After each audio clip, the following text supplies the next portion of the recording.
AJ with QC Canada. Today we're doing a military chain install on a Mercedes G-Wagon. First thing you want to do is take your chain, make sure it's laid out so there's no tangles and the wear bars are facing down and the cams are facing away from the vehicle. Next, you locate the split in the chain, take the short end, and pass it behind the tire. Take the tensioning chain and run it through the channel lock, completing the pattern. Lock the chain in place. Do not go through this hoop yet. Next, take the longer end of the chain and drape it over the tire.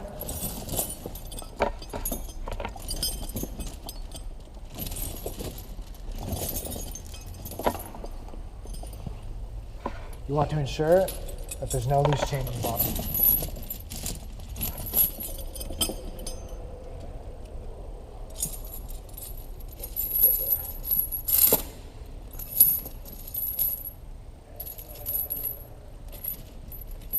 After the chain is draped over, retighten the tensioning chain at the bottom to make sure it's locked.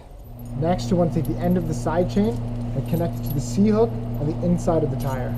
Next, you can take the other end of the side chain and connect it with the folding clasp.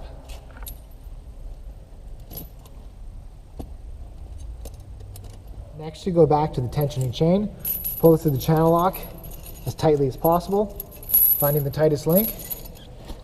Take the remainder of the tension chain, pass it through the hoop ring, and find the tightest possible link to secure it. There should be little or no play with the chains on the tires.